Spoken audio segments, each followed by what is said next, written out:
ونستعينه ونستغفره ونعوذ بالله من شرور أنفسنا ومن سيئات أعمالنا من يهده الله فلا مضل له ومن يضلله فلا هادي له وأشهد أن لا إله إلا الله وأشهد أن محمدا عبده ورسوله يا أيها الذين آمنوا اتقوا الله حق تقاته ولا تموتن إلا وأنتم مسلمون يا أيها الناس اتقوا ربكم الذي خلقكم من نفس واحدة وخلق منها زوجها وبث منهما رجالا كثيرا ونساء واتقوا الله الذي تساءلون به والأرحام إن الله كان عليكم رقيبا يا أيها الذين آمنوا اتقوا الله وقولوا قولا سديدا يصلح لكم أعمالكم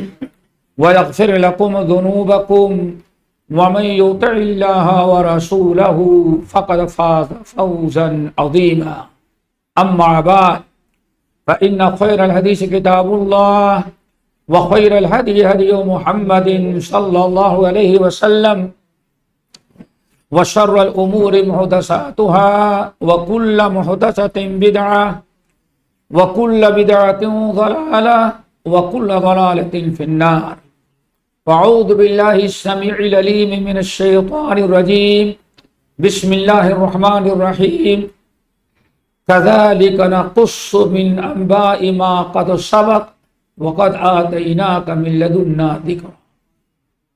محترم حضرات، دینی بھائیوں، دوستوں، نوجوان ساتھیوں، دینی اور ایمانی ماں اور بہنوں، آپ حضرات نے جیسے اعلان کے ذریعے سنا ہے کہ آج کے مجلس جو ہے امت کے وارثین انبیاء کے ایک بڑے زبردست عالم دین، جس کی ساری زندگی تقریباً 23 سال کی عمر سے لے کر کے وفات تک ساری زندگی اسلام کی نشر و اشاعت، باطل کا مقابلہ اور ہر اسلام کے مقابلے میں اٹھنے والے فتنے کی تردید کرتے رہے۔ یہ بہت بڑا ایک جہاد تھا، اور ایسے لوگوں کا تذکرہ اور ان کے حالات، ان کے کردار لوگوں کو بتانا، جس سے ایک قسم کا ہمارے اندر شوق، جذبہ پیدا ہو، ہم عبرت و نصیحت حاصل کریں۔ ایک اسلامی تعلیمات سے بڑی بہترین، عظیم ترین یہ تعلیمات میں سے ہے۔ قرآن مجید میں کئی مقامات پر اللہ رب العالمین ایسے لوگوں کو تذکرہ کرنے کا ہمیں حکم دیا ہے۔ ہم کو نظر انداز نہ کریں، بلکہ ان کے حالات زندگی، ان کے گفتار، کردار، چال چلن سے واقف رہیں، اور ہم ان سے عبرت و نصیحت حاصل کریں۔ ہمارے اندر ایک جذبہ ان کی اقتداء کا ہونا چاہیے۔ انہی آیات میں سے ایک آیت میں نے سورۃ طٰہٰ کی پڑھی۔ قرآن مجید کی سورۃ طٰہٰ ان عظیم ترین سورتوں میں سے جس کا تقریباً 4 حصوں میں سے 3 حصہ صرف اللہ کے نبی موسیٰ علیہ السلام اور اسلام کے دشمن فرعون کا تذکرہ، یوں سمجھیں کہ حق و باطل کا، اور پوری داستان بیان کرنے کے بعد رب العالمین فرماتے کذالک نقص علیک من انباء ما قد سبق وقد آتیناک من لدنا ذکر۔ اے میرے نبی، ہم ایسے ہی گزرے ہوئے واقعات آپ کے اوپر بیان کرتے ہیں تاکہ آپ کے علم میں ہو ان کی حالات، ان کی داستان، ان کے گفتار، کردار، اور آپ کے لیے ضروری ہے کہ آپ یہ بیان کر کے لوگوں کو، اپنے امتیوں کو مشکل آئے۔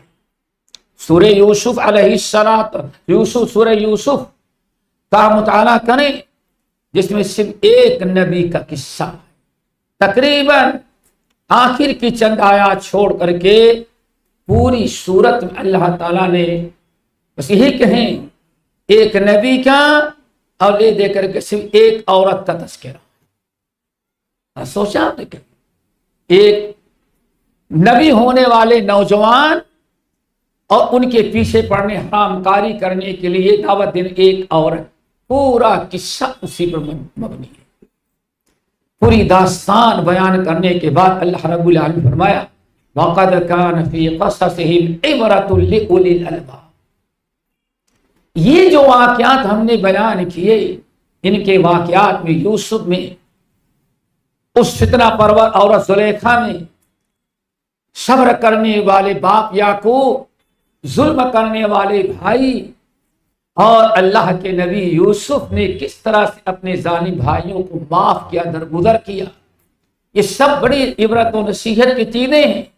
ہم نے آپ کو بیان کر دیا، اور آپ کے لیے ضروری ہے کہ آپ ان لوگوں کو بیان کریں، کیونکہ اس کے اندر عبرت لأولی الالباب، ہر عقل مند کے لیے بڑی عبرتیں و نصیحتیں ہیں۔ اسی لیے ہمارے اسلاف نبی علیہ السلام کی دنیا سے جانے کے بعد صحابہ کرام کا زمانہ گزرا، تابعین اور تابع تابعین کے زمانے سے یہ تاریخ نیک لوگوں کے واقعات، ان کے قصص، ان کی کہانیاں، ان کی حیات، ان کی سیرت بیان کرنے کا اور لکھنے کا سلسلہ شروع ہو گیا۔ تعجب کریں گے، صرف ایک محمد بن اسماعیل بخاری رحمۃ اللہ علیہ تاریخ کبیر سب سے پہلے انہوں نے جب لکھی، کہا جاتا تقریباً 10,000 لوگ تب پیدا ہوئے، تب مرے، کہ کن سے علم حاصل کیا، ان سے کس نے علم حاصل کیا، کس کے استاد تھے، کس کے شاگرد تھے، اور کہاں کہاں اس نے سفر کیا، اللہ کیا کیا کتابیں لکھی۔ ایک مرد مومن امام بخاری رحمۃ اللہ علیہ نے، اور کمال کی بات یہ ہے مسجد نبوی میں بیٹھ کر کے چاندنی رات میں، چاند کی روشنی میں بیٹھ کر کے اس پوری کتاب کو انہوں نے لکھ ڈالا، اور آج تک وہ کتاب موجود ہے، تاریخ کبیر جس کو کہا جاتا ہے۔ تو برابر یہ سلسلہ جاری رہا، تو اسی سلسلے میں ہمیشہ لوگ عبرت و نصیحت کے لیے بڑے لوگوں کے واقعات اور قصے بیان کرتے رہے، تاکہ عبرت و نصیحت کریں، حاصل ہو، اور ان کا تذکرہ باقی رہے۔ آج انشاءاللہ انہی شخصیات میں سے جو دنیا میں بڑے اچھے کارنامے، امانت، دیانت اور صداقت اخلاص کے ساتھ دنیا میں اللہ اور اس کے رسول کی امانت، کتاب اللہ، سنت رسول، جو لوگوں میں ایک عرصے دراز تک پھیلاتے رہے، اصلاح کرتے رہے، انہی میں سے ایک ہیں محمد بن ابراہیم جونا گڑھی رحمۃ اللہ، جس کو کہا جاتا ہے خطیب الہند کا لقب ہے، خطیب الہند مولانا محمد بن ابراہیم جونا گڑھی رحمۃ اللہ علیہ۔ آج کی مجلس میں ہم اختصاراً انشاءاللہ انہی کے واقعات، ان کی داستان اور ان کے کچھ حالات زندگی آپ کے سامنے ہم رکھیں گے۔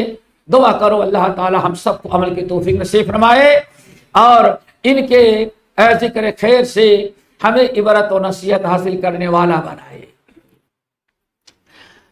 محمد ان کا نام تھا، ابراہیم ان کے باپ کا نام، میمن برادری سے ان کا تعلق تھا، جونا گڑھ کے رہنے والے تھے، اور الحمدللہ ان میں سے شاید مشاہد گئے بھی ہوں، ہم نے بھی جوناگڑھ میں خاص طور سے پروگرام دیا تو صرف ان کی یاد کو تازہ کرنے کے لیے۔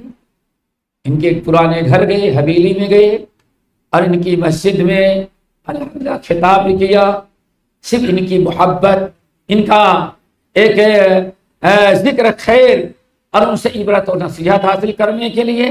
اور ممکن ہے ہمارے بہت سارے ساتھی جوناگڑھ کا سفر کیے ہوں تو ان کی مسجد محمدی تک پہنچنے کی کوشش کیے ہوں گے، اور وہاں نمازوں سے ملے ہوں گے، تو ان کی حویلی بھی جو آبا و اجداد کے زمانے سے تھی وہ بھی آپ کو دیکھنے کا موقع ملا ہوگا۔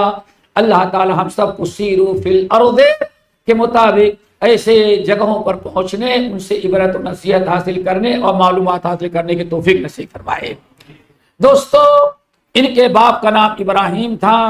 کہا جاتا ہے ان کے والد ابراہیم ایک عرصے دراز سے الحمدللہ یہ کتاب و سنت پر عامل تھے، یعنی تقلید سے یہ اپنے آپ کو آزاد کر، اور میمن برادری میں اس چیز کا چھوڑنا، ان کے معاشرے سے نکلنا ایک بہت بڑی قربانی اور بہت بڑی ہمت کا کام، کوئی آسان کام نہیں۔ ان کا کاروبار تجارت کا تھا، اپنا ایک قومی شعار جو ہے قومی پیشہ، بزنس اور تجارت اور کاروبار، اسی لیے دنیا میں جائے کسی بھی مارکیٹ میں جائے کہ میمن ضرور تاجر آپ کو ملے گا۔ بلکہ ہم نے دیکھا جہاں تک آج دنیا کا پہنچنا مشکل ہے، پتہ نہیں کس زمانے میں میمن مارکیٹ وہاں بھی موجود ہے، پہنچ گئے، بزنس کے لیے پہنچے ہیں، دنیا میں کہیں بھی جائیں کوئی جگہ ایسے خالی نہیں، کالوں کی ہو یا گوروں۔ تو اللہ رب العالمین نے ان کے والد کو مال دیا، دولت دیا، کاروبار دیا اور توحید و سنت سے نوازا۔ اللہ رب العالمین نے جب ان کو جوان کیا، شادی کیے، تو بھی ماں کا نام بھی حوا تھا، ماشاءاللہ۔ ماں کا نام بھی کوئی کچھ نہیں، سیدھا سیدھا کیا، بابا آدم، آدم اور حوا تھے، اور جوناگڑھ میں ابراہیم اور حوا بن گئی، یہ تیار ہو گئی۔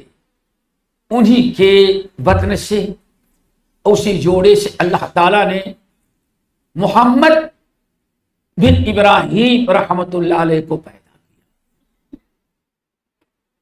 کچھ ایسے ہی جیسے ملا لوگوں سے میاں جی سے پڑھتے رہتے ہیں، یہ بھی پڑھتے رہے، چونکہ قومی پیشہ تھا بزنس، تجارت، کاروبار، اس لیے جیسے ہی سوجھ بوجھ آئی تو اس زمانے میں اسکولوں میں لوگ کم بھیجتے تھے، وہ بھی خاص طور سے چونکہ انگریز نے گاؤں گاؤں میں ایسے مدرسے کھول دیے تھے، اسکول، تاکہ مسلمان بچے اس میں پڑھیں، ان کے نظام کے مطابق، اور دین سے بچے غافل رہ جائیں۔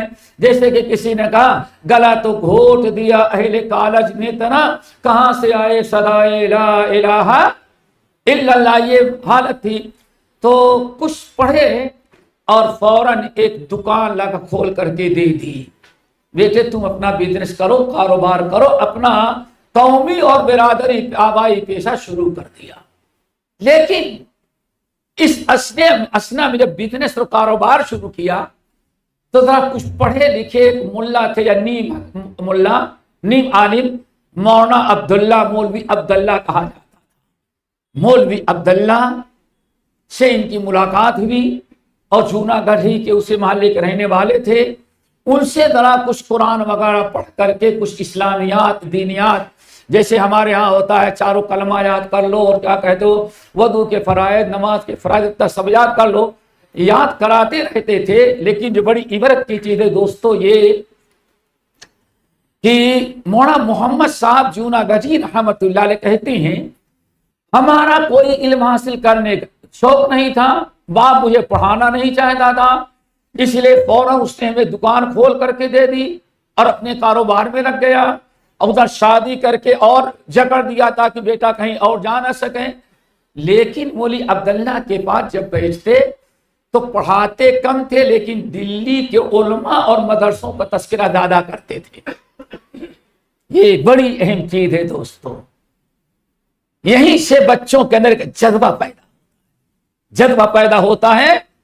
جب کسی جگہ کی تعریف سنے اپنے بڑوں سے، کسی عالم کا، کسی مدرسے کا، اور وہاں کے علماء کا، اگر ماں باپ یا ہمارے بڑے استاد اگر اپنے شاگرد ماں باپ اپنے بچوں کے سامنے اگر اس طرح سے کوئی تذکرہ کرتے رہتے ہیں تو اللہ تعالیٰ سنتے سنتے ان کے دلوں میں بھی، سننے والوں کی دلوں میں بچوں میں جذبہ پیدا کر دیتا ہے۔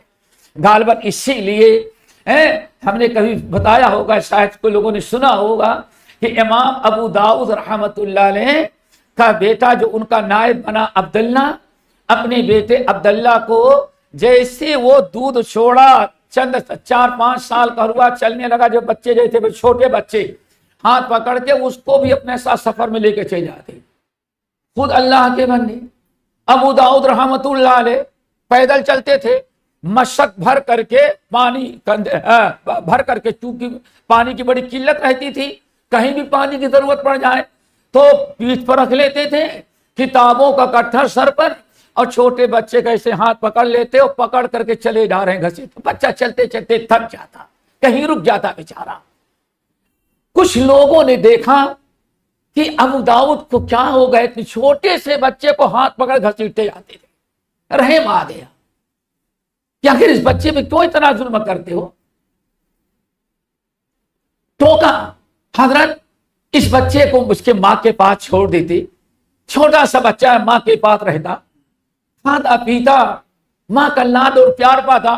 اور آپ خود بھی نکل گئے گھر سے علم حاصل کرنے کے لیے، بیٹے کو بھی ہاتھ پکڑ گھسیٹتے جا، چلا نہیں جا رہا. اس سے مشورہ دیا، لیکن امام ابو داؤد نے کہا ہمیں ہمارا بچہ ہے، ہمیں آپ لوگوں سے زیادہ اس کی تکلیف کا درد ہے، احساس ہے، سب کچھ ہے، لیکن بات اصل یہ ہے میں اس کو اس کے ماں کے پاس چھوڑنے کے بجائے ہم دنیا کے بڑے بڑے محدثین اور علماء کے پاس، بڑے بڑے محدث کے پاس علم حاصل کرنے کے لیے جاتے ہیں، تو اس کو ساتھ ساتھ لے کے جاتے ہیں تاکہ میرا بچہ اس محفل میں شریک ہو جائے اور ہمارے ان بڑے استادوں کی دعا لے لے.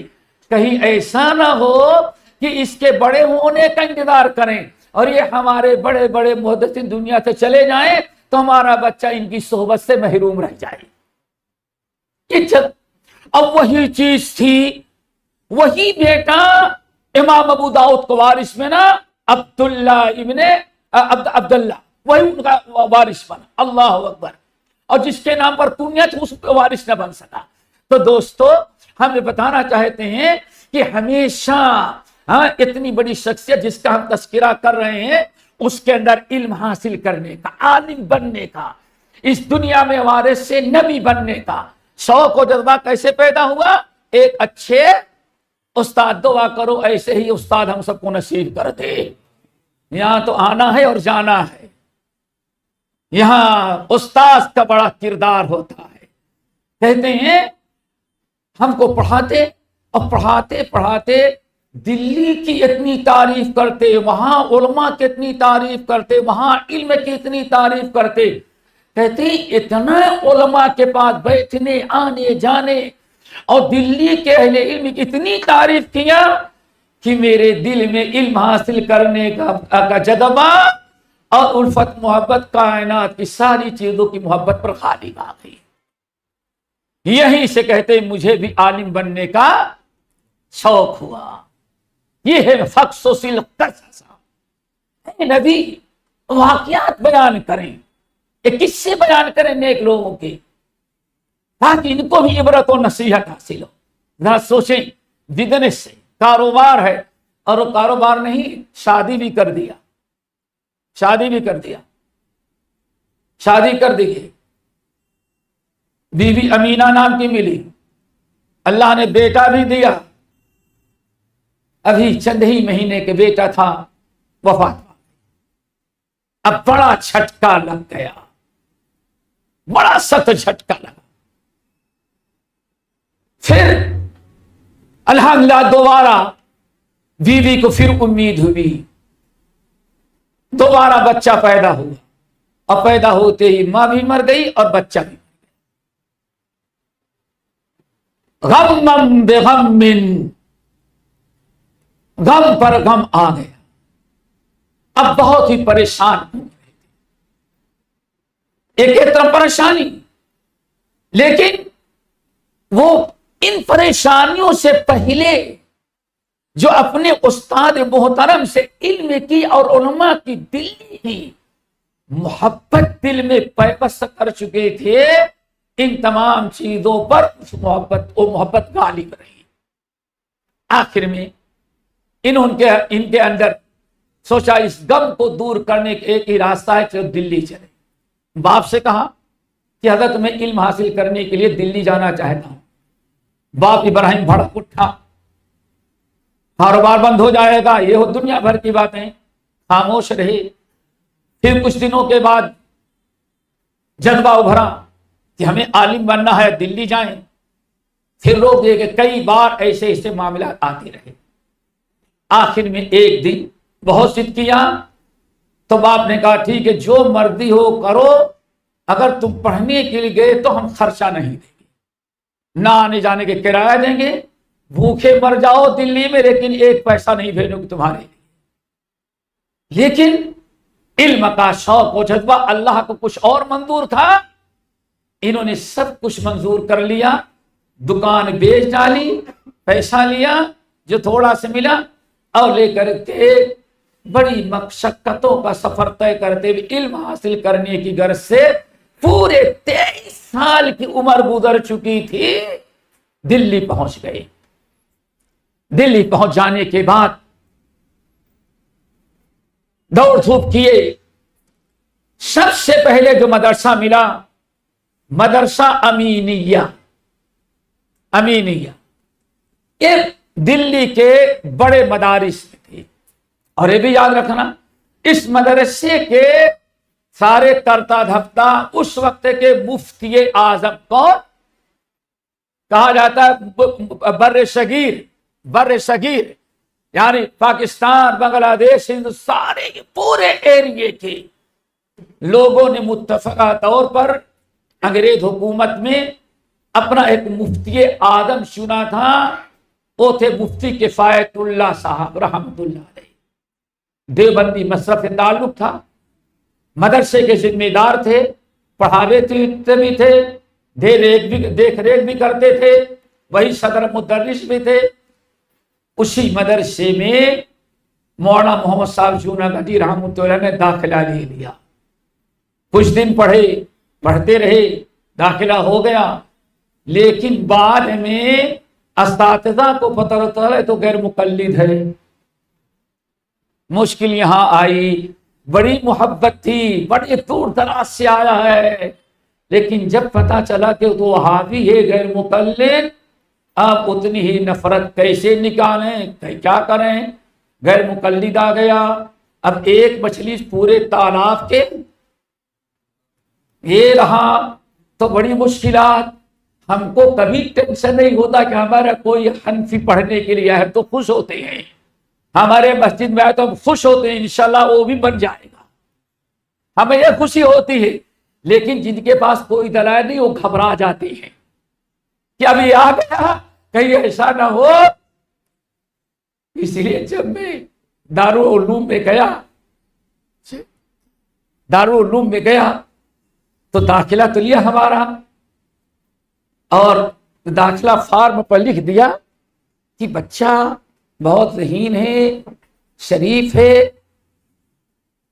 لیکن غیر مقلد ہے. ففہم پورا یعنی ایڈمیشن جو کیا کہتے فارم ہوتا ہے پورے میں لکھا شریف ہے، ذہین ہے، دیندار ہے، لیکنہ اہل الحدیث ففہم. اتنا عربی میں لکھ دیا تاکہ میں پڑھ نہ سکوں، اور کہا اس کو نیچے لے جا کر کے آفس میں جمع کر دو.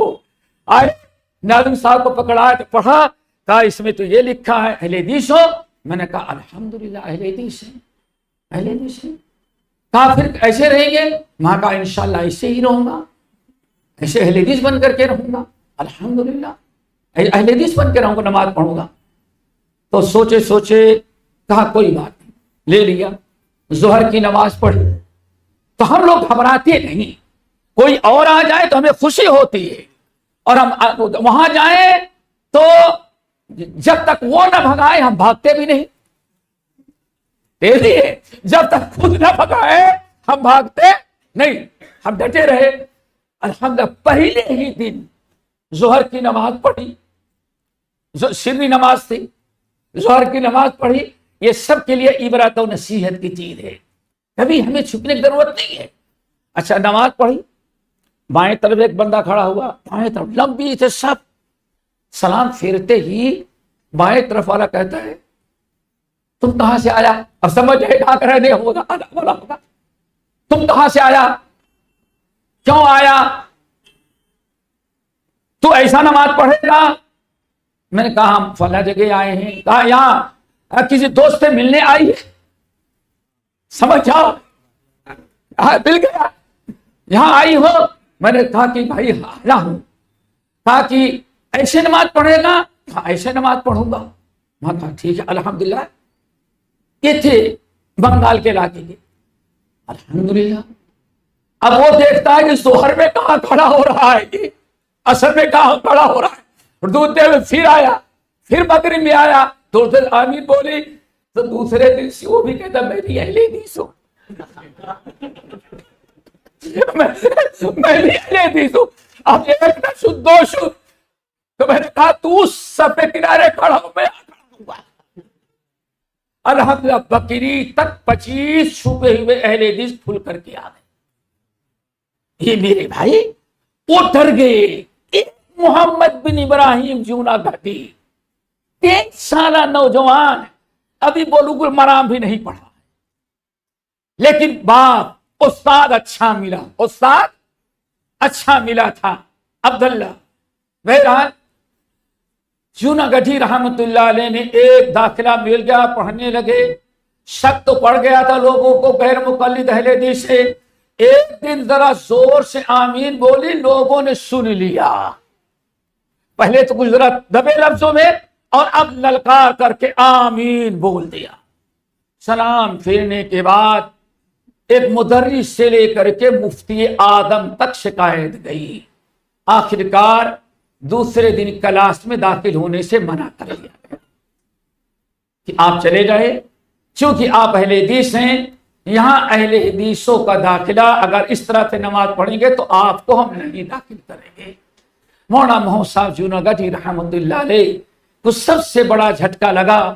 وہاں جیسے ہی انہوں نے جواب دیا, اب ایک تو باپ نے جواب دے دیا تھا ہم خرچہ نہیں دیں گے, وہی دکان کا پیسہ جو بیچ کے گئے تھے اسی سے کھاتے پیتے اور گزارا کرتے, لیکن مارے مارے پھر رہے تھے. ایک دن وَمَن يَتَّقِ اللَّهَ يَجْعَلْ لَهُ مَخْرَجًا, جب انسان کے دل میں اللہ تعالیٰ کا ڈر ہو, اللہ تعالیٰ کے دین میں ہو, تو مصیبتیں آتی ہیں, لیکن اللہ اس کی ساری مصیبتوں کا راستہ آسان, ہر مصیبت سے نکل جاتا ہے.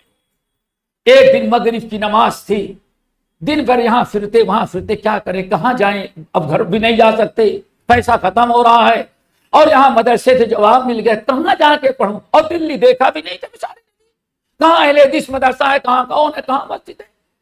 بیچارے ایسے مارے مارے فیل پہ بازار میں گزر رہے تھے. چند دنوں کے بعد مغرب کی اذان ہوئی, اسی مسجد میں پھر گھس گئے جس مدرسے سے نکالا گیا تھا.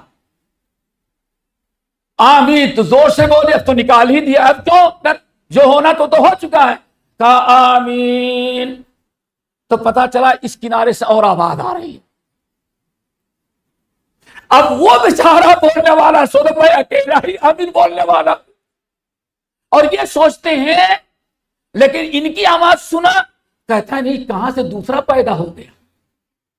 اور یہ سوچتے ہیں آج تک مجھے میں نے کبھی نہیں سنا تھا, آج کہاں سے دوسری آواز آ رہی ہے. لازمی چیز ہے, دونوں ایک دوسرے کی تلاش میں بے قرار. یہ سلام پھیرنے کے بعد سنت پڑھنے کے بعد ڈھونڈتے, وہ بھی ڈھونڈتا ہے, لیکن نگاہیں بتا رہی تھی کہ ہاں دونوں اہل حدیث نگاہیں, کیوں, کسی کی تلاش ہے. ما تعارف ائتلف وما تناکر اختلف. جب دونوں کا عقیدہ مل رہا تھا تو دونوں کی نگاہیں بھی مل رہی تھی, دونوں کا عقیدہ توحید منہج مل رہا تھا, تو منہج کی برکت سے دونوں کے چہرے بھی مل رہے تھے. پہچان رہا تھا, یہ بھی پہچان یہی ہوگا دوسرا آمین بولنے والا ہمارا ساتھی. وہ بھی سنتے, پوچھا کہ ہم بتائے, تو پرانا تھا, بتایا میں آیا ہوں جوناگڑھ سے اور ایسے سے ہمارے ساتھ ہوا, اب کہاں جائے, کہا گھبراؤ نہیں. فوراً لیا اور لے کے چلا گیا. کہا صدر بازار میں ایک مولانا عبد الوہاب صاحب ملتانی ہیں, یہ شیخ الکل میاں نذیر حسین محدث دہلوی رحمت اللہ علیہ کے شاگرد تھے.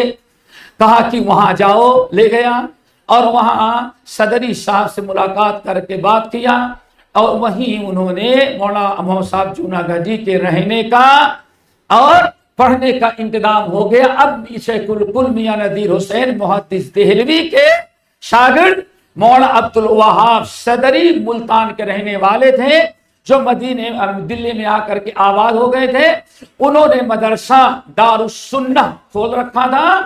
اس مدرسے میں ان کو داخلہ ملا اور وہیں انہوں نے اپنی تعلیم مکمل کی۔ یہ ہے، لیکن تعلیم ان کی یہاں مکمل کر رہے تھے، پتہ چلا کہ فاٹک حبشہ میں دو بڑے عالم ہیں جو حدیث پڑھاتے ہیں، وہ بھی بڑے عالم ہیں، اور وہ دونوں بھی شیخ الکل میاں نذیر حسین محدث دہلوی رحمۃ اللہ علیہ کے شاگرد تھے۔ ان میں ایک تھے مولانا اسماعیل غزنوی رحمۃ اللہ علیہ۔ صدر بردار سے فارغ ہونے کے بعد مولانا اسماعیل اور دوسرے عالم کے پاس بھی گئے، ان سے بھی حدیثیں پڑھی۔ اس طرح سے الحمدللہ انہوں نے علم حاصل کر لیا۔ اس کو کہتے ہیں کتاب و سنت کا علم منقول، علم شرعی۔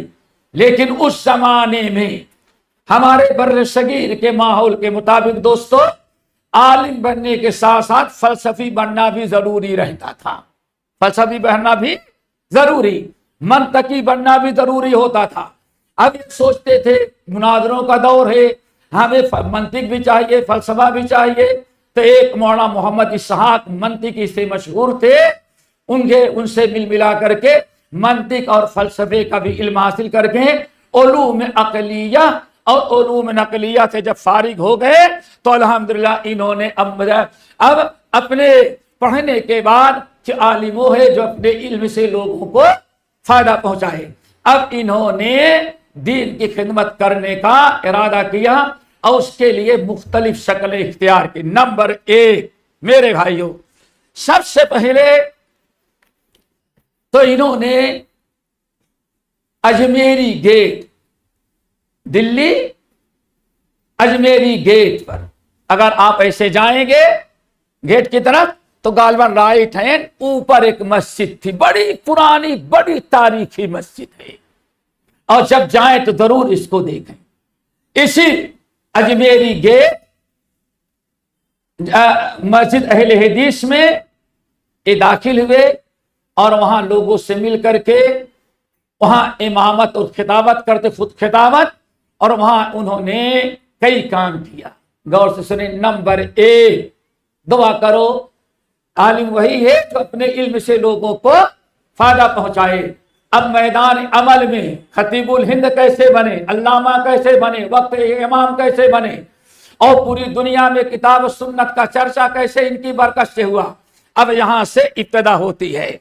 فوراً انہوں نے وہاں خطابت کے ساتھ ساتھ گلدستہ محمدی، ایک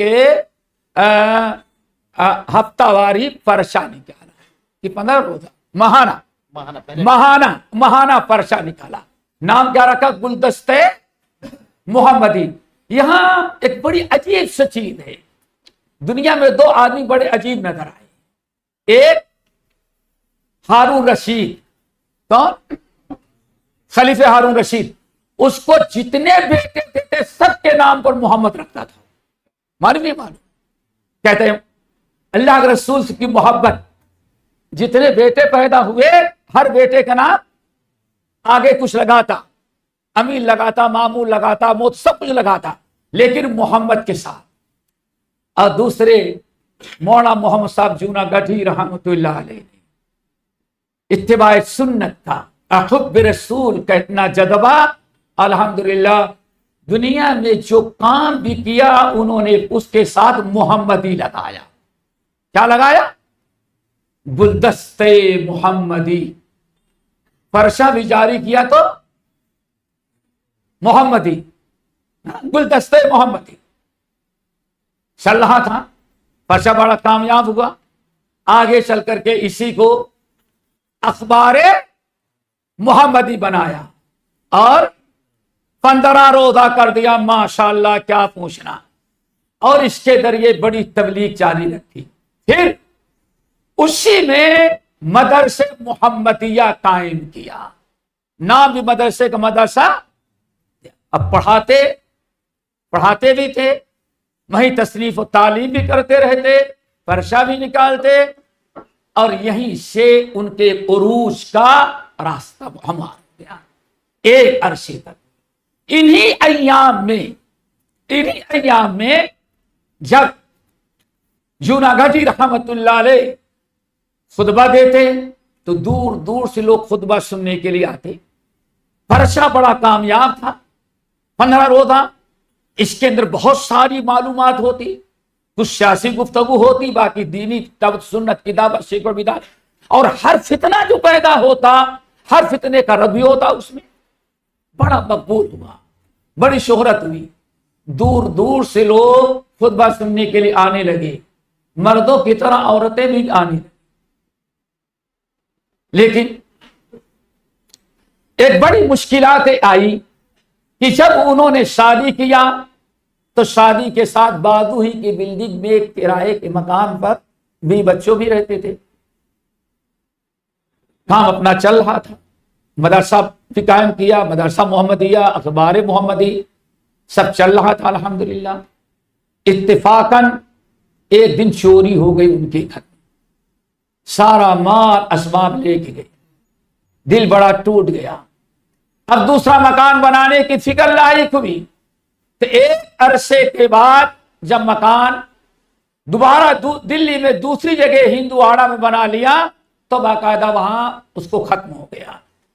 میرے بھائی اسی اسنا میں جب مسجد ہی تک کی دعوت و تبلیغ محدود تھی، ایک بڑا عجیب و غریب حادثہ پیدا، وہ یہ کہ اس وقت جماعت اہل حدیث کے جو آفس سیکریٹری تھے سید عبدالسلام رحمت اللہ علیہ، مطبع فاروقی کے مالک تھے، ان کا خطبہ، ان کا علم سننے کے بعد انہوں نے اپنی کتابیں جو تبادلہ کر دے ان کو اپنا مستشیر بنا لیا تھا، ان سے رائے، ان سے مشورہ لیتے، اس کے بعد وہ کتاب شائع کرتے تھے۔ بڑی قربت ہو گئی۔ اسی اسنا میں ایک کانفرنس، اہل حدیث کانفرنس، اکثر اہل علم کہنا کہ دلی کے اندر جمعیت کی کانفرنس تھی، اور بعض لوگوں نے کہا ملتان میں، لیکن دلی والی روایت زیادہ مانی جاتی ہے۔ تو مولانا عبدالسید عبدالسلام جو اہل حدیث کیا کہتے ہیں آفس کے سیکریٹری تھے، انہوں نے ان کا نام بھی کانفرنس میں ڈلوا دیا۔ یہ ہے نقطہ عروج ان کا عوامی سطح پر، ان کا بھی نام آیا۔ الحمدللہ انہوں نے قبول کر لیا۔ تقریر کے لیے سارے بر صغیر علماء اکٹھا تھے، اور مجمع ذرا بڑا تھا تو اسٹیج نہیں تھا تو کرسی رکھ دیتے، اسی کرسی پہ کھڑے ہو کے تقریر کرنی رہتی تھی۔ یہ والی کرسی نہیں تو ٹوٹ جائے گی۔ مولانا تھے کافی ماشاءاللہ بھاری بھرکم، یہ بھی اور داڑھی بھی ویسی، اور وزن بھی کافی تھا، جوانی کا عالم تھا۔ اب توحید و سنت تقریر کرنے لگے تو 10 ہی منٹ کے بعد کرسی ہی ٹوٹ گئی، کرسی ٹوٹ گئی، اور وہ جلال و جلوہ باقی تھا۔ دوسری کرسی لا رکھا لوگوں نے، کہتے ہیں یہ کے بعد تقریباً 3 کرسیاں اس دن ٹوٹ گئیں، اور وہیں سے پبلک میں ان کا نام روشن ہوا، اور اسی کی برکت سے ان کا لقب ہو گیا خطیب الہند۔ اب مولانا محمد صاحب جوناگڑھی رحمت اللہ علیہ کے نام کے ساتھ ایک خطیب الہند کا لقب ملا، اور ہماری جماعت اہل حدیث میں تقریباً یہ پہلے عالم ہیں جن کو علماء اہل حدیث ہمارے اکابر نے ان کو خطیب الہند کا لقب دیا۔ پھر اس کے بعد اگر کسی کو لقب ملا تو مدراس کی کانفرنس اہل حدیث میں جب تقریر کی مولانا عبدالرؤف صاحب جھنڈے نگری رحمت اللہ علیہ نے، تو ان کو خطیب الہند کا لقب ملا، نہیں خطیب الہند کا لقب ملا۔ پورے بر صغیر کے علماء نے مل کر کے مولانا عبدالرؤف صاحب جھنڈے نگر خطیب الہند کا لقب ملا۔ خطیب الہند کے لقب سے مشہور تھے۔ تقریباً 8-10 سال کے بعد جنہوں نے مدراس کانفرنس میں خطیب الہند کا لقب دیا تھا مولانا عبدالرؤف صاحب جھنڈے نگری رحمت اللہ علیہ کو. وہی شیخ الحدیث استاد محترم ان کے مولانا عبید اللہ رحمانی شارح مشکات مبارک پوری رحمت اللہ علیہ. دار الحدیث مئو میں اجلاس عام تھا. شیخ کی صدارت تھی. شیخ بوڑھے ہو چکے تھے. ایسے دار الحدیث کے صحن میں چارپائی ڈال دی گئی. وہاں لیٹے لیٹے علماء کی تقریر سن رہے تھے. جب ان کے شاگرد رشید جن کو مدراس کی کانفرنس میں چند سال پہلے خطیب الہند کا رقم دیا تھا، جب آج زکات پر اور عشر پر تقریر ہوئی جھنڈے نگری کی اور ایک کتاب چھپی ہوئی وہ تقریر، تو تقریر ختم ہونے کے بعد تمام علماء کو بلایا شیخ الحدیث نے اور کہا اب یہ میرا شاگرد جھنڈے نگری مدراس کی تقریر میں نے اس کو خطیب الہند کا لقب دیا تھا، آج اس کو میں خطیب الاسلام کا لقب دے رہا. میرے بھائی بیٹھا جوناگڑھی رحمت اللہ علیہ کا اس طرح سے عروج شروع ہوا.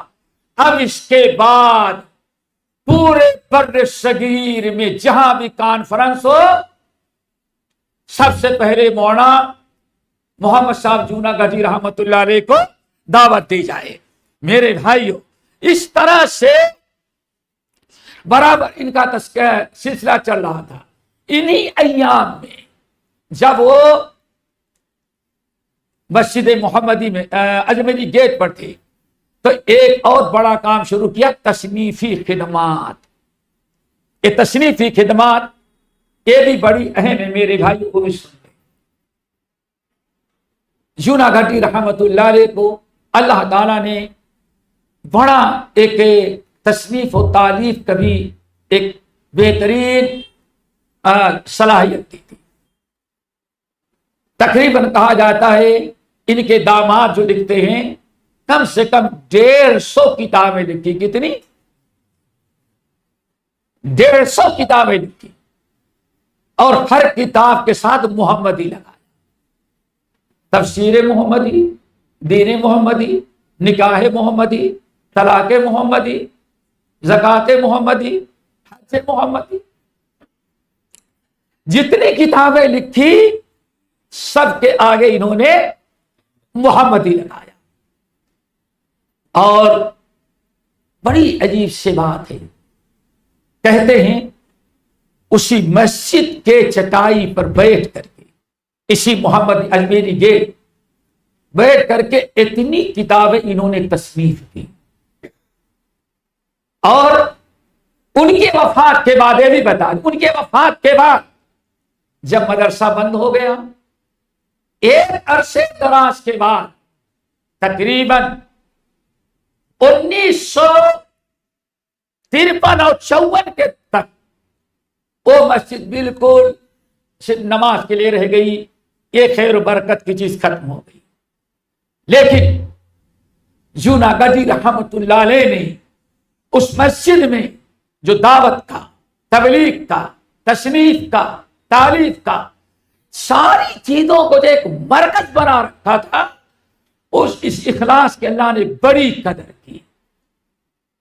ایک عرصے تک بند رہی، ساری نشاطات بند رہے، صرف نماز ہوتی رہی. لیکن پھر آپ کے اسی شہر بمبئی سے تقریباً 1853 اور 54 کے درمیان مسجد مومن پورہ، اہل حدیث مومن پورہ کے مسجد کے امام و خطیب مولانا محمد داؤد راس رحمت اللہ علیہ کا نام سنا.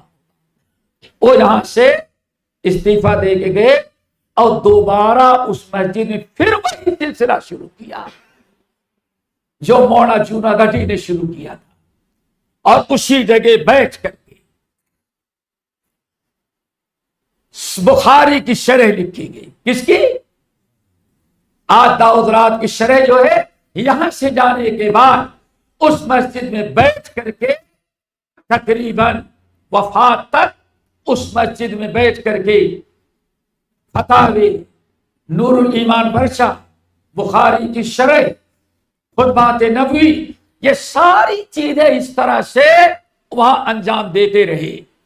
اسی لیے کہتے ہیں داؤد راز صاحب نے خود بتایا ہم سے، کہتے ہیں مولانا محمد صاحب جونا گڈھی اس مسجد میں اتنی خیر و برکت کی ذات تھی وہاں، کہتے ہیں واللہ، کہتے ہیں ڈر بھی لگتا ہے کہتے ہوئے، لیکن جب وہاں بامبے چھوڑ کر کے گیا اس مسجد میں اور تصنیف و تالیف کی ابتدا کی، کہتے ہیں واللہ ایک روحانی مجھے برکت محسوس ہوتی ہے ایک عرصے دراز. دوستو وہیں رہ کر کے جونا گڈھی رحمت اللہ علیہ نے تصنیف و تالیف کا سلسلہ شروع کیا. لیکن جب دارالحدیث رحمانیہ کے قریب لوگوں نے انہیں مکان بنا کے دے دیا تو سارا سسٹم وہاں لے کر کے چلے گئے اور دارالحدیث کے قریب میں کوٹھی میں رہتے رہے اور اس طرح سے وہیں زندگی گزار دی. ہمارے یہ تصنیفات و تالیفات آپ نے سنا کتنی کتابیں تصنیف کی؟ 150. اب 150 کا تذکرہ تو مناسب نہیں ہے، ٹائم چاہیے. سب کے آگے محمدی ہے. ان میں ایک بہت بڑا کام یہاں یاد رکھنے کی ہے، تفسیر ابن کثیر کا ترجمہ کیا. کس کا؟ دنیا کی سب سے بڑی تفسیر کہا جاتا ہے. تفسیر بغوی کے بعد اتنی بڑی تفسیر نہیں لکھی گئی جس میں حدیث کا اتنا اہتمام کیا. اس مرد مومن نے تقریباً 2500 صفحے میں ترجمہ کیا. کتنے؟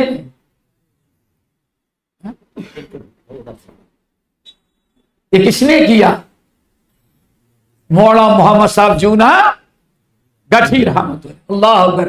لیکن ایک چیز یہاں اور ہے، سب سے پہلے اگر کسی نے اس طرح سے مفصل حدیث کے روشنی میں اگر کسی نے کوئی تفسیر لکھی یا ترجمہ کیا تو مولانا محمد صاحب جونا گڈھی رحمت، اور نام رکھا تفسیر محمدی.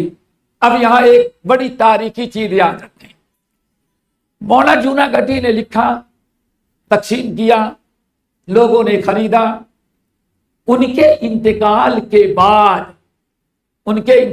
بعد بڑی تاریخی چیز، ان کے انتقال کے بعد آج تک تفسیر نام کیا رکھا تھا؟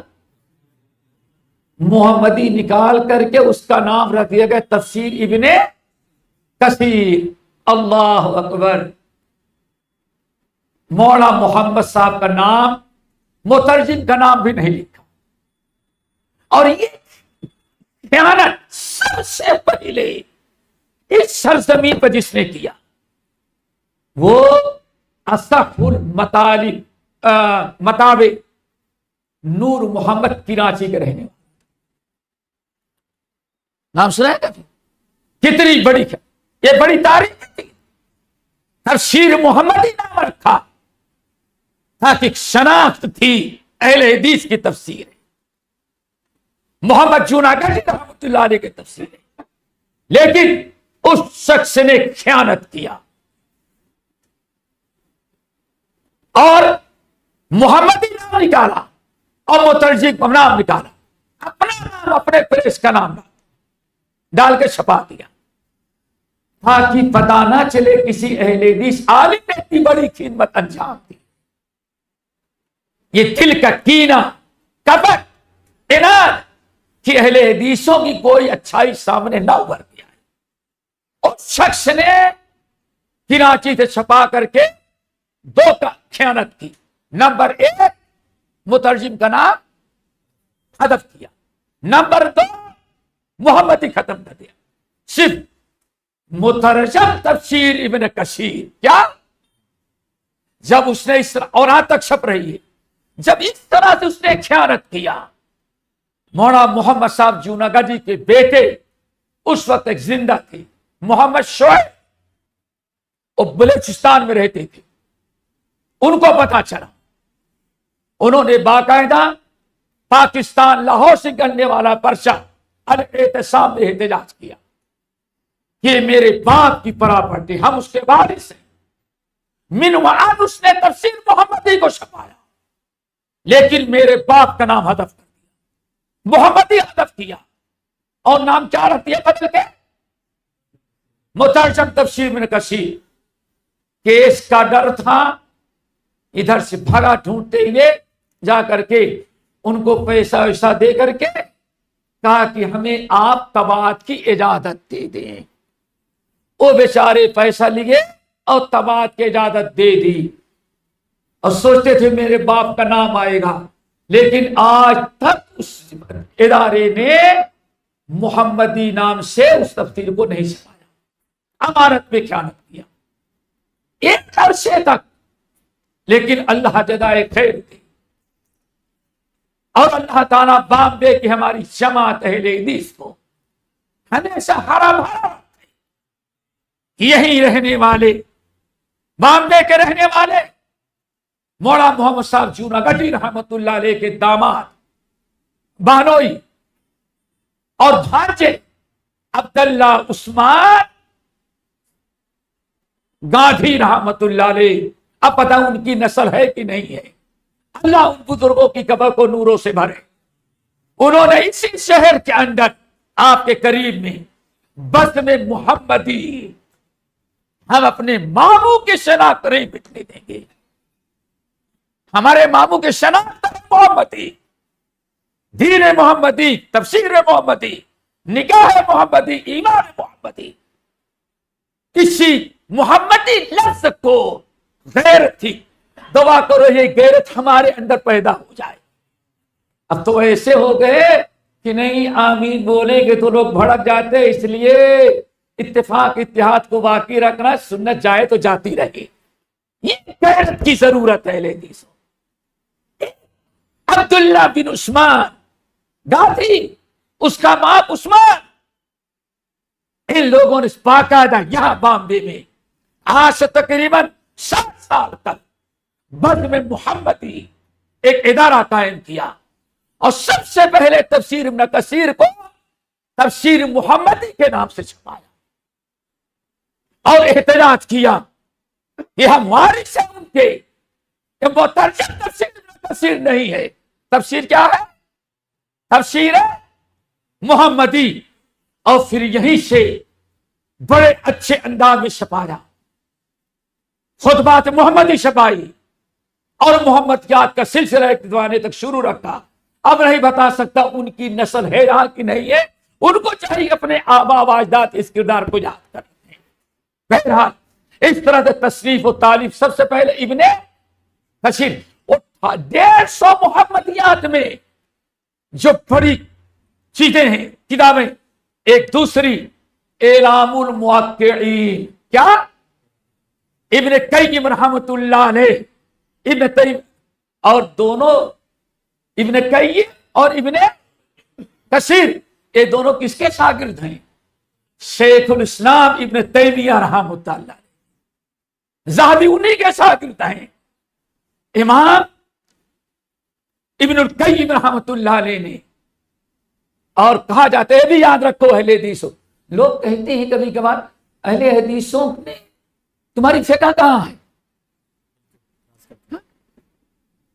اہل حدیث اگر کوئی مسئلہ کرے ان کی فقہ کہاں ہے، ان کی وصول فقہ کہاں ہے؟ تو انشاءاللہ کے پھر تفصیل سے سن لو، ہماری فقہ بھی ہے لیکن فقہ الحدیث ہے، فقہ ہے، فقہ الحدیث ہے، اور ہمارے وصول فقہ بھی ہے، وصول حدیث ہے، وصول فقہ بھی ہے۔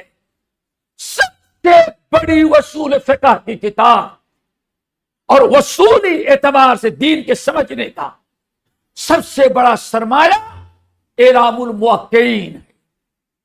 امام ابن قیم رحمت اللہ علیہ کی کتاب، مولانا ابوالکلام آزاد رحمت اللہ علیہ، اللہ اس بزرگ کی قبر کو نوروں سے بھرے، جس نے بڑے مشکل وقت میں جماعت اہل حدیث کو زندہ رکھنے کی کوشش کی تھی، اس نے پھر کسی اور موقع پر ان کی بڑی دلی خواہش تھی پورے ہند، متحدہ ہند سے ایک کمیٹی بنائی ایک مرتبہ کہ ابن قیم کی کتابوں کوئی ترجمہ کرے، خصوصاً اعلام الموقعین کا، لیکن اتنی بڑی کتاب تھی، اس کو دیکھنے کے بعد سب ہتھیار ڈال دیتے۔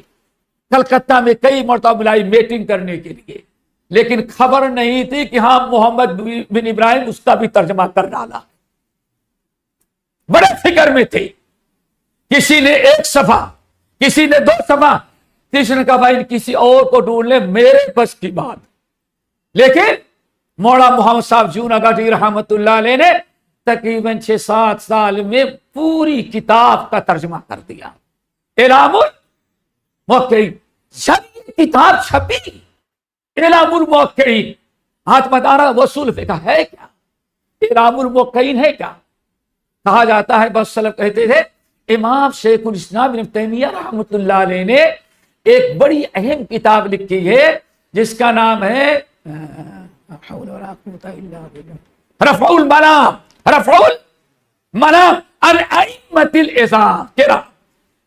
کہتے ہیں اپنے استاد کی کتاب رفع الملام، جس میں اجتہاد کے مسائل اخذ کرنے کے، استنباط کے سارے وسائل بیان کیے ہیں گئے ہیں، اسی کتاب کی پوری شرح کون ہے؟ تو سمجھ لو اہل حدیثوں کی وصول فقہ کس فن میں ہے؟ اس کا مطلب ہمارے پاس وصول فقہ اس سے پہلے بہت ساری کتابیں ہیں، لیکن نہیں ہم جانا چاہتے ادھر، بلکہ ہم تو یہ کہتے ہیں واللہ اگر دیکھا جائے تو سب سے پہلے وصول فقہ اہل حدیثوں ہی نے لکھی ہے۔ ابھی اہل مقلدین کے امام پیدا تو تھے، لیکن ابھی وصول فقہ نہیں لکھی گئی تھی، اور الحمدللہ امام پیدا ہو رہے تھے، اہل حدیثوں کی وصول فقہ مکمل ہو چکی تھی اور چھپی ہوئی کتاب بھی ہے۔ بہرحال ان میں سے ایک کتاب اعلام الموقعین، مولانا جوناگڑھی نے ترجمہ کیا، جیسے ترجمہ کیا مولانا ابو الکلام آزاد اچھل پڑے، مارے جوش میں آ کر کے 3 مرتبہ مبارکبادی کے لیٹر لکھے۔ کتنی مرتبہ؟ 3-4 لیٹر آج بھی موجود ہیں، اور کہتے بہت بڑا کام کیا، آج وقت کی اصل ضرورت تھی کہ اعلام الموقعین کا ترجمہ کیا جائے۔ تو دوستو یہ بہت بڑا کارنامہ کیا ہے؟ ابن کثیر کا ترجمہ تالیفات میں، اور اعلام الموقعین کا ترجمہ۔ پھر آج لوگ کہتے ہیں کہ صرف اہل حدیثوں نے اختلافی مسائل کرا اور کیا کیا، وہ بھی سن لیں۔ الحمدللہ صرف محمد صاحب جوناگڑھی نمبر 1، سن رہے ہو نا بیٹے؟ نمبر 1 امام احمد بن حنبل نے ایمان، منہج اور عقیدے پر کتاب لکھی جس کا نام رکھا السنہ۔ کیا لکھا؟ السنہ، معلوم ہے؟ السنہ،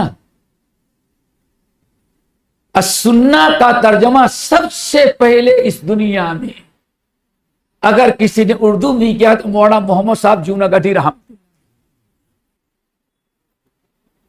عقیدے کی بات، اختلافی مسئلے نہیں، لا الہ الا اللہ محمد۔ تم تو نکاح میں پڑھا کے چھٹی لے لیتے ہو، لیکن کبھی کلمے کا معنی نہیں بتاتے۔ ہم تو زبان سے بھی سکھاتے ہیں اور ترجمہ کتابوں کا ترجمہ کر کے بھی عقیدے کے لا الہ الا مسلمانہ سمجھاتے ہیں۔ تو فرق ہے دوستو۔ اسی طرح سے اور ذرا سنو، ایمان کی کتنی شاخیں ہیں؟ 70 سے زیادہ۔ شعب الایمان کا مختصر للقزوینی، جس شخص نے سب سے پہلے اردو میں ترجمہ کیا، مولانا محمد صاحب جوناگڑھی، ایمان محمدی۔ والسابقون السابقون اولئک، آج پوچھو شیخ الحدیث کو نام نہیں معلوم ہوگا، ہمارے مولانا جوناگڑھی ترجمہ کر کے چھپا کر کے دنیا سے چلے گئے، پڑھنے والے بوڑھے ہو گئے، لیکن یہ جوناگڑھی رحمت اللہ علیہ نے کردار ادا کیا۔ ایمان محمدی، شعب الایمان کا ترجمہ، کتاب السنہ، شرح السنہ کا ترجمہ۔ اور ذرا سنو، جب امام خطیب بغدادی نے تاریخ خطیب کے اندر ایک کتاب تاریخ خطیب ان کی ہے. اس تاریخ خطیب میں امام ابو حنیفہ رحمۃ اللہ علیہ کا بڑا ترجمہ کیا ما لہ وما علیہ کا. آج تک کسی کو توفیق نہیں ان کے ماننے والوں کی اس کا ترجمہ کرے. کیوں؟ اس میں کرامتوں کے ساتھ اب مناقب کے ساتھ ساتھ مصالب بھی ہیں. ایک ہی مرد مومن اللہ نے ہندوستان میں پیدا کیا جو جوناگڑھ میں پیدا ہوا، جس کو ہم کہتے مولانا محمد صاحب جوناگڑھی رحمت اللہ. انہوں نے پوری کتاب کا ترجمہ کیا. سبحان اللہ. نام کیا رکھا؟ امام محمدی. کتاب کا نام کیا رکھا؟ امام محمدی. اور ذرا سنو، انہوں نے کتاب لکھی شرف و اصحاب الحدیث، اہل الحدیث کے فضائل، ان کے مناقب، ان کے کارنامے اور ان کے کردار، حدیث پر عمل، حدیث کی دعوت. جب یہ ساری چیزوں کی باری آئی تو شرف و صحاب الحدیث کا سب سے پہلے دنیا میں اگر کسی زبان میں ترجمہ ہوا تو اردو تھی، اور سب سے پہلے جس نے اردو ترجمہ کیا وہ ہمارا مولانا محمد ابراہیم جوناگڑھی تھا. صرف آمین رفع الیدین میں نہیں الجھے رہے، بڑی بڑی چیزیں بھی ہم نے کیا ہے. 3 چیزیں ہو گئی. اللہ اکبر. علامہ محمد حیات سندھی رحمت اللہ علیہ جب سندھ کے احناف نے ان کو نکالا، قتل کرنے کی دھمکی دی، نکل کے جان بچا کے مدینہ گئے. وہاں جانے کے بعد کتاب لکھی. اللہ اکبر. فتح الغفور، فتح الغفور فی وضع الید علی الصدور، یعنی سینے پر نماز میں ہاتھ باندھنا. ماشاء اللہ. اس کتاب، وہ کتاب عربی بھی تھی، پوری دنیا میں سب سے پہلے جس نے سنت محمدی کے نام سے ترجمہ کیا آپ کا محمد ابراہیم جوناگڑھی تھا. کوئی ایسا نہیں کس نے حدیث جگہ پر اعتراض کرتے رہے جیسے لوگ کہتے ہیں. اور آگے تاج الدین سبکی جو اپنے وقت کے قاضی تھے، انہوں نے کتاب لکھی ہے رفع الیدین پر. کس پر؟ اور تقریباً 7ویں صدی ہجری کے اندر، بہت پہلے، جب نہ یہ پیدا تھے نہ وہ پیدا تھے، نہ ادھر والا تھا نہ ادھر والا تھا. اس وقت ترجمہ جو رفع الیدین پر رکوع میں جاتے وقت، رکوع سے اٹھتے وقت، 2 رکعات کے بعد تکبیر تحریمہ میں 4 مقام پر رفع الیدین کرنا، عربی میں تھی. اس کا سنت محمدی کے نام سے ترجمہ کیا. کس نے کیا؟ مولانا محمد صاحب جوناگڑھی رحمت اللہ علیہ نے. یہ آپ کے تصنیفی کمال تھے. اور ایک چیز یاد رکھو، جو کہا جا رہے قسم کا معجزہ تھا جس نے آج تک دنیا میں کسی نے نہیں کیا تھا، وہ خدمت اگر مقدر تھی تو جوناگڑھی رحمت اللہ علیہ کا سینے تھی. وہ کیا ہے؟ نبی صلی اللہ علیہ وسلم نے کبھی یہاں خطبہ دیا ہے، کبھی سفر میں دیا ہے، کبھی حضر میں دیا ہے، کبھی گھر میں دیا ہے، کبھی مسجد میں دیا ہے، کبھی منبر پر دیا ہے، کبھی ایسے کھڑے ہو کر کے کوئی خطاب کیا ہے. جوناگڑھی پہلا مرد مومن ہے نبی علیہ السلام کے زمانے سے لے کر کے اور جوناگڑھی کے وفات تک کسی نے آج تک یہ کام نہیں کیا تھا جو کام اللہ نے جوناگڑھی سے لیا. پورے 23 سالہ زندگی کے تقریباً 1100 کتنے 1100 خدمات کو 550 عنوان کے تحت سب کو جمع کیا. کتنی کتابوں کو چھاننا پڑا، کتنے حالات پیش آئے، کتنی مشکلات ان کو، کتنے پاپڑ بیلنے پڑے. جو کام لوگ کر چکے ہیں بعد والوں کے لیے کرنا آسان ہوتا ہے، جو کام پہلے کرتا وہ مشکل ہے. یہ اولیات میں سے بڑی محنت کیا اور پورے خطبات کو جمع کر کے کتاب لکھی کہ نہ کتاب کا نام رکھا خطبات محمدی. سنا ہے کبھی نا؟ خطبات محمدی. اللہ اکبر. یہ کتاب جب آئی تو اتنا اللہ نے قبولیت بخشا کہ کتنی اردو داں حضرات دنیا کے سارے ملک کتنے خطیبوں کو خطبہ کی تیاری کرنے سے مستغنی کر دیا. پھر کیا کیا؟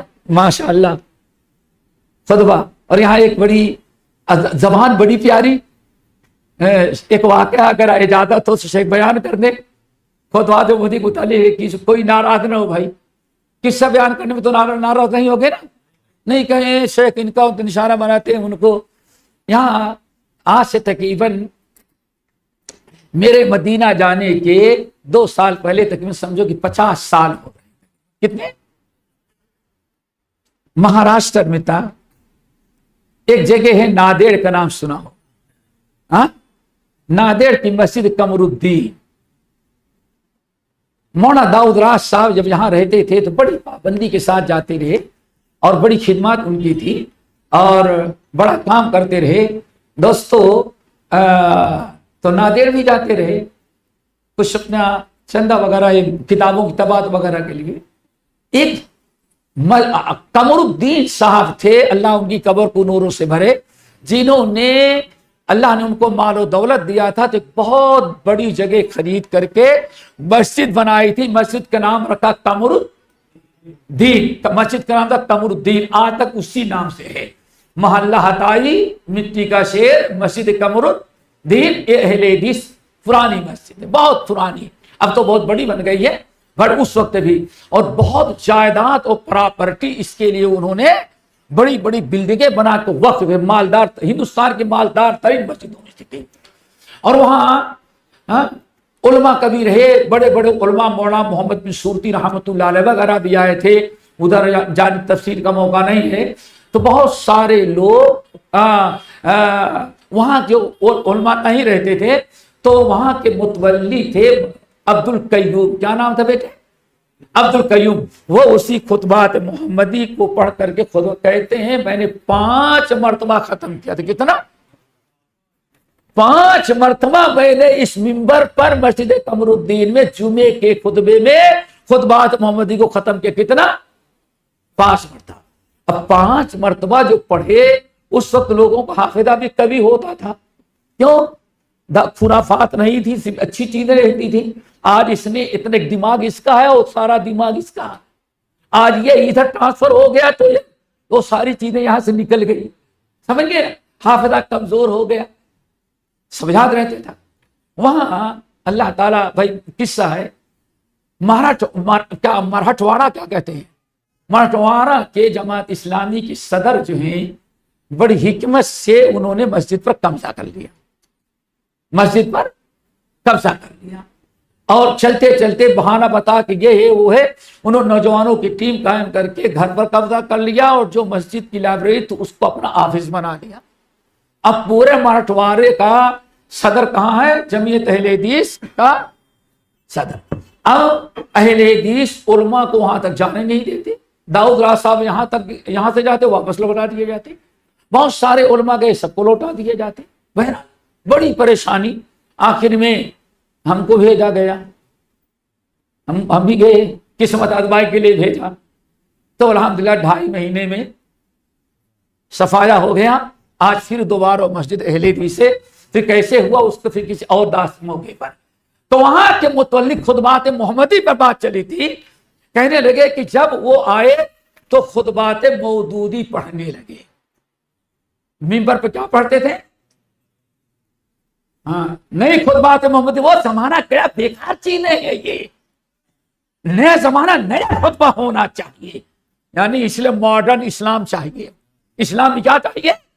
اللہ رسول والا ایمان بوڑھا ہو گیا ہے، اب نیا ایمان چاہیے. بہرحال نیا. تو کچھ لوگوں نے اعتراض کیا. متولی صاحب کہنے کہ میں نے اعتراض کیا مولانا یہاں خطبات مودودی خطبات محمدی چلی گئی. بڑا ہوشیار تھا امام. چونکہ ایسے لوگ کچھ نہ کچھ الٹا پلٹا کرنے کے عادی ہوتے ہیں، جھوٹ بولنا آسان ہے. کہا ٹھیک ہے خطبہ سے منع کیا گیا، نہیں اب خطبہ تو محمد ہی ہم دے گیا. اللہ ذرا سوچے کتنی چناونی ذہنیت اور خطبات محمدی کا مقام مرتبہ. جو شخص 25 سال تک خطبہ محمدی پڑھ کے سنایا اور جس مسجد کے نمازی 3 سال سے خطبہ محمدی سننے والے ہو، لیکن کہنے والا صلوات وسلم اخلاص کا سرچشمہ اور لکھ کر کے ترجمہ کرنے والا اخلاص کا اور سنانے والا بھی کتاب و سنت کا حامل اور سننے والے بھی شرک بدعت سے بچے ہوئے، خطبات مودودی کب ختم ہوگی؟ ان کو تو خطبات محمدی چاہیے تھی نا. بہرحال کہا کہ اگلے جمعے اچھا ٹھیک ہے ہم خطبات محمدی لا کے دے اس کو پڑھیں گے. متولی صاحب ہم سے بتائے کہ ہم نے لا کے خطبات محمدی لا کر کے دے دیا، اور ارادہ میں بھائی آج سے مصلی سارے آیا کریں خطبات محمدی پڑھی جائے گی. کہتے ہیں خطبات محمدی ایسے اب پڑھا شروع کیا خطبات محمدی کا پڑھا، تھوڑی دیر کے بعد پھر شروع. کہنے کہ مجھے سمجھ میں نہیں آ گیا وہ کون سی خطبات محمدی اس کو مل گئی ہے. میں 5 مرتبہ پڑھا ختم کر دیا، ہم نے خطبات محمدی میں یہ سنا تو آج یہ پڑھ کے سنا رہا. کہتے ہیں ہاں ہم نے پہلی مرتبہ سنا، کہا 5 مرتبہ ہم نے ختم کیا 25 سال میں، آج کیسے متولی صاحب کہتے ہیں میں اٹھا اور چھین لیا. کیا کیا؟ چھین لیا. تو اوپر سے خطبات محمدی تھی، اندر خطبات مودودی کی تصویر لے کر کے بدبخت چور جو ہے وہ پڑھ کے سنا. یہ ہے خیانت، یہ ہے خیانت میرے بھائیوں. تو خطبات محمدی کا کوئی بدل آج تک نہیں ہے. 1100 خطبات جمع کیا الحمدللہ. اس کا نتیجہ یہ نکلا کہ خطبہ علمی، خطبہ فلاں سب سے بے نیاز ہو کر کے تمام بر صغیر کے اہل حدیثوں میں خطبات محمدی پڑھی جانے لگی. اس خطبات محمدی کو بھی ادھر ادھر پڑھاتے رہے، اور سب سے اچھا نسخہ جو آپ کو چھپا اگر کہیں دیکھیں گے تمام محمدیات کو، جیسے بدر محمدی یہاں گاندھی صاحب نے بامبے سے شروع کیا تھا، ان میں ایک خدمت یہ بھی تھی ان کی خطبات محمدی کو یہیں سے عالی شان انداز چھپا کر کے پورے بر صغیر میں عام کیا، اور خطبات محمدی کے نام سے پھر آخر میں مولانا صاحب کے وارثین کو اکٹھا کر کے مولانا مختار احمد ندوی صاحب رحمت اللہ علیہ نے اپنے ادارے سے چھاپا، جو آج تقریباً سب کے ہاتھوں میں ہے. تو میرے بھائیوں اس طرح سے خطبات محمدی یہ کوئی معمولی کارنامہ نہیں تھا، یہ وہ کارنامہ تھا جو کسی نے پہلے آج تک نہیں کیا تھا. تو آپ کی 250 تصنیفات میں سے یہ تصنیفات جو ہے بڑی اہم اور یہ بڑی ہی کارآمد ہیں. اور بڑی ٹائم زیادہ ہو گیا، بس چند باتیں اور ہم بتا کے ختم کرتے ہیں. الحمدللہ مولانا امر ان کے مناظرہ بھی کیا، تدریس کے ذریعے خدمت، اور کیا کہتے ہیں میڈیا کہیں کیا کہیں گے صحافت کے ذریعے تبلیغ، تدریس کے ذریعے، صحافت کے ذریعے، تصنیف کے ذریعے اور خطابت کے ذریعے خدمت کی. مجمع الخیرات سے مولانا جوناگڈھی رحمت اللہ علیہ، اور مناظرات کے اندر پنجاب بہت سارے مناظرات. پنجاب کے اندر ہوشیارپور کوئی جگہ ہے، ہوشیارپور کے گاؤں میں کوئی ایک بڑے ملا ملتانی تھے جو آستین چڑھا کر کے کہتے تھے دنیا میں ہمارا کوئی جواب نہیں دے سکتا. علاقے کے اہل حدیثوں کو تنگ کر رکھا تھا. بڑی طویل داستان ہے. مولانا جوناگڈھی کے پاس لوگ آئے، ملتانی صاحب کہتے ہیں ہمارا کوئی جواب نہیں دے سکتا. بڑا دلچسپ مناظرہ ہے، مناظرے محمدی، مناظرے محمدی بڑا زبردست ہے. الحمدللہ مولانا جوناگڈھی فرصت میں نہیں تھے، لیکن لوگ اتنا اصرار کے گئے. جب سنا کہ مناظرہ ہے تو پورا پنجاب کو مڈائے. کیوں؟ ملا کون پیدا ہو گیا ہندوستان میں